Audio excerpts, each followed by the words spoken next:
Encontro no Santuário Nossa Senhora da Piedade define detalhes da Romaria 550. Congresso Internacional discute religiões em reforma na PUC Minas. E ainda, exposição faz homenagem à capital mineira que completa 120 anos em 2017. São estes os destaques do Horizonte Notícia que começa agora.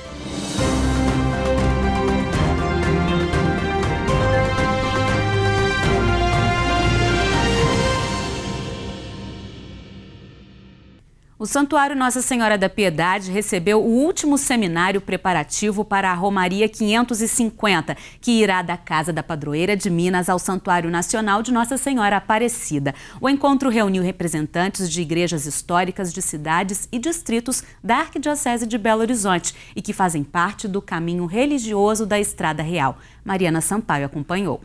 Aconteceu no Santuário de Nossa Senhora da Piedade o último seminário de planejamento da Romaria 550, uma peregrinação de aproximadamente 1.000 quilômetros pelo caminho religioso da Estrada Real. Este 6º seminário, já fizemos em todos os outros, é uma sensibilização com a igreja local, com os padres, os párocos que estão ao longo desse caminho aqui nos municípios ao redor da igreja do santuário e também da sociedade civil e política do que significa um caminho religioso, o que pode trazer isso de benefícios para a comunidade, para o comércio e também para o setor político. A rota sai do Santuário de Nossa Senhora da Piedade até o Santuário Nacional de Aparecida, em São Paulo. São 300 anos, da imagem de Aparecida e são 250 anos da devoção a Nossa Senhora da Piedade. Olha que coisa interessante, Então, essa devoção religiosa que está presente na padroeira do Brasil e que se encontra através do CRE com a padroeira de Minas Gerais. O percurso será feito em diferentes modalidades, com até 37 dias de viagem. A Romaria 550 vai percorrer a maior rota de turismo religioso do Brasil. Como cada uma dessas modalidades tem tempos diferentes para fazer esse percurso, a gente vai começar no dia 3 de setembro com a caminhada. A gente vai sair da Serra da Piedade e vai percorrer até Aparecida. São 37 dias. No dia 17 vão sair os cavaleiros, dia 24 de setembro os ciclistas e no dia 1º de outubro os 4x4. Se todos vamos encontrar no dia 8 de outubro em Guaratinguetá para percorrermos os últimos 6 quilômetros até Aparecida, todos juntos no último dia. A peregrinação vai fazer uma homenagem aos 250 anos de peregrinação ao Santuário de Nossa Senhora da Piedade e aos 300 anos do encontro da imagem de Nossa Senhora Aparecida. A Romaria 550 envolve diversas entidades que vão trabalhar na organização e no planejamento da peregrinação, além da participação de 6 dioceses e 3 arquidioceses. O projeto da Romaria, e não só da Romaria, principalmente o caminho religioso da Estrada Real, ele só tem sentido na medida que cada comunidade, que cada diocese, que cada paróquia assuma isso. A Romaria começa no dia 3 de setembro e a chegada ao Santuário Nossa Senhora Aparecida está prevista para 9 de outubro. E para este mês de julho, o Papa divulgou vídeo em intenção das pessoas afastadas da fé cristã. A proposta foi a Rede Mundial de Oração. Não olvidemos nunca que nossa alegria é Jesucristo. No vídeo em espanhol e com legendas em português, o Papa faz um convite para que não nos esqueçamos do amor fiel e inesgotável de Jesus, de quem não devemos nos afastar. Francisco encoraja a todos a nunca abandonar um irmão, a sempre oferecer esperança com a palavra, os gestos e a alegria. O pontífice pede que aqueles que se afastaram da fé redescubram por meio da oração a beleza da vida cristã.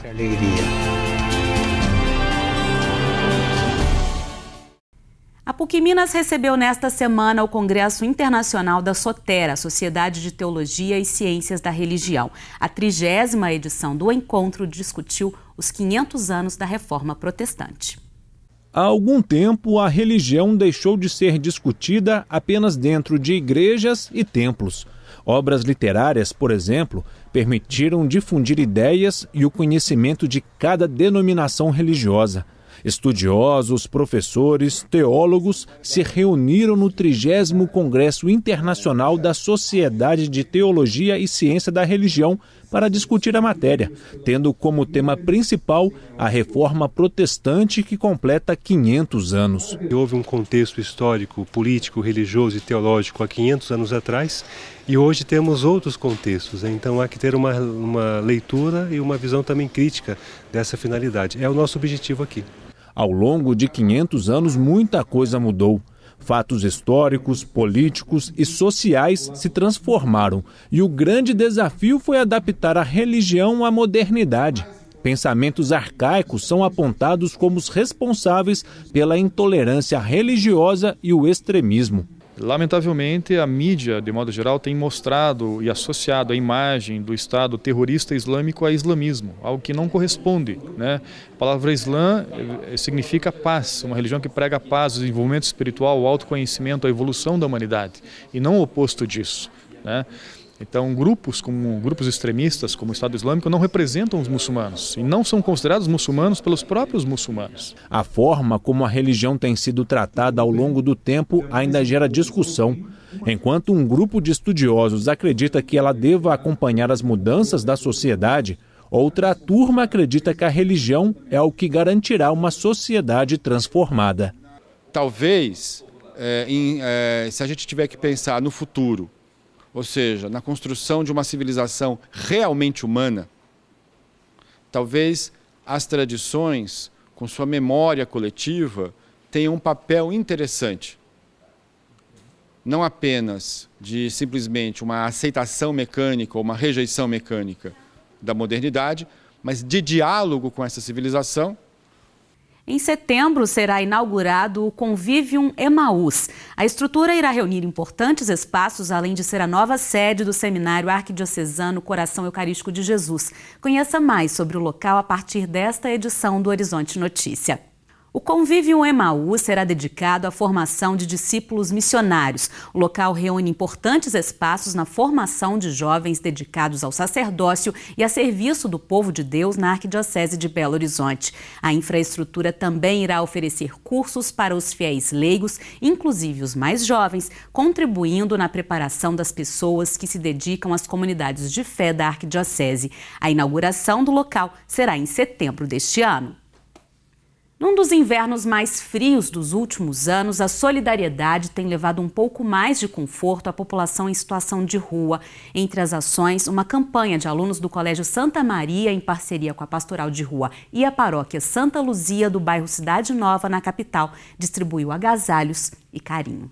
Estas alunas do 9º ano do ensino fundamental tiveram uma ideia durante a aula de espanhol. Junto com o professor, elas articularam uma campanha para arrecadar agasalhos para moradores de rua. Então, foi junto com o nosso professor de espanhol, Atílio, a gente estava discutindo na sala sobre como estava frio e a gente acabou pensando em, a gente juntar abrigos, pedir para toda a escola ajudar a gente nessa campanha, para a gente poder doar para esses moradores de rua e tudo mais. Acho que é muito emocionante, sabe? Eu estava comentando com as meninas e nosso olho enche de lágrimas, só de ver que, tudo se concretizou, como a gente pensou que ia ser e tudo mais. E deu certo. Durante 30 dias foram recolhidas centenas de roupas, calçados e cobertores. As meninas e eu começamos a olhar nossas ruas, estão cheias de pessoas que são carentes e não tem um cobertor para dormir. Então e também comida, né? Não tem muito. E eu comecei a falar e as meninas também começaram a falar no colégio, no 9º ano. E a ideia se estendeu em todas as turmas. Nós estamos precisando começar uma nova vida, eu acho, no Brasil. Ser mais solidário, eu acho. Começar pela gente. As doações foram colocadas neste varal solidário para que os moradores pudessem escolher as roupas. É muito bom, né? Se todos fizessem a sua parte, todos fizessem igual eles fizeram aqui, ó, o Brasil ia para frente. É muito difícil, né? Ficar adquirindo roupa na rua, né? Pelo fato de não ter onde guardar, né? Então está fazendo falta para nós, principalmente agora no frio. Agora é muito bom, porque esse tempo frio e a gente está na rua, é tempo de pegar uma pneumonia, alguma coisa. Então é muito importante as pessoas estar doando isso para nós, porque é difícil a gente ter umas coisas melhores assim. Além dos agasalhos, também foram distribuídos alimentos.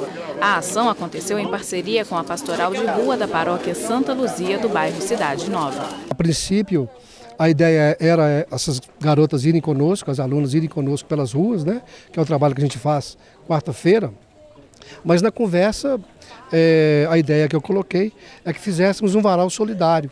A tarefa de divulgar a ação entre os moradores de rua ficou por conta da Pastoral de Rua da Arquidiocese de Belo Horizonte. A gente tem visitas às pessoas na própria rua, na região do centro da cidade, e no espaço do Vicariato Social e Político a gente reúne 3 vezes por semana com eles, na comunidade Amigos de Rua. O Conselho Metropolitano da Sociedade São Vicente de Paulo faz um apelo para a situação crítica para manter idosos em lares da capital e em mais 9 cidades. A entidade beneficente está com déficit financeiro e busca alternativas como doações específicas de fraldas e colchões, por exemplo. André Cristino mostra como ajudar. As mãos são de quem fez muito durante a vida. As marcas pelo corpo são registros de histórias que por vezes ficaram esquecidas. Realidade de muitos idosos. Em primeiro lugar, que nós precisamos é do carinho da família, porque 80% dos familiares não visita o idoso dele que está aqui dentro da instituição. E isso é um número assustador. Quando família e Estado dão as costas, os lares de idosos passam a ser fundamentais para a integridade física e psicológica dessas pessoas. Belo Horizonte, região metropolitana, tem 25 lares para idosos mantidos pela Sociedade São Vicente de Paulo e que atendem a 860 pessoas. Para manter essas casas, são necessários mais de R$2 milhões por mês. E a contrapartida é o grande problema. Os lares têm acesso a 70% da aposentadoria dos idosos e grande parte deles recebe apenas um salário mínimo.